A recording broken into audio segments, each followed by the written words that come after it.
The PlayStation 5 Pro finally got an official announcement, so why are people not stoked about it whatsoever?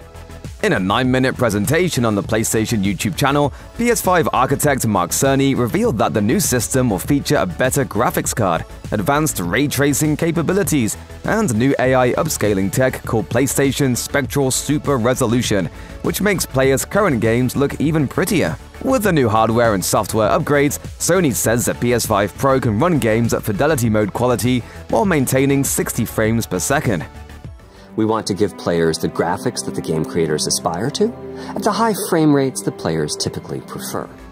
That on its own is a pretty nifty prospect, but it might not be the major console selling point that Sony needs it to be. Fans don't seem to be overjoyed by this bit of news, especially because it's currently priced at a whopping $700, not including the stand or the external disk drive. Judging by the way fans are reacting online, there may not be a ton of people rushing out to the store when the PS5 Pro comes out on November 7th, 2024.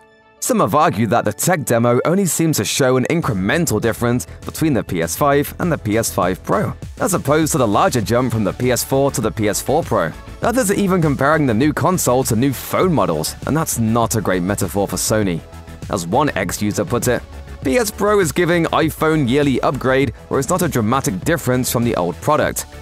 To be fair, the changes introduced by the PS5 Pro might be more exciting to fans if the price of the console wasn't so high. As some fans have pointed out, that used to be equal to a month's rent. $700 is pretty steep, and physical game collectors are also put off by the prospect of having to drop even more money for an external disk drive to play games they already own. Plus, you have to remember that getting a stand for the console is another extra cost. On top of these factors, gamers outside of the United States are also noticing that Sony's done something a little strange with the price of the PS5 Pro across the world. One ex-user wrote, "Why is the PS5 Pro $700 but €800? That is not how exchange rates work." And what about new games? We all knew that Sony's presentation was focused on something technical, but PlayStation fans were still quietly hoping that the company would slip in a new game announcement. The fact that it came without one has everyone saying the exact same thing.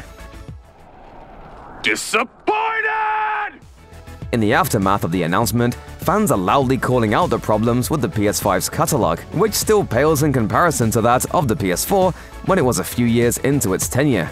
When you factor in paying for online play and access to the PlayStation back catalog, the numbers on the PS5 Pro really start adding up.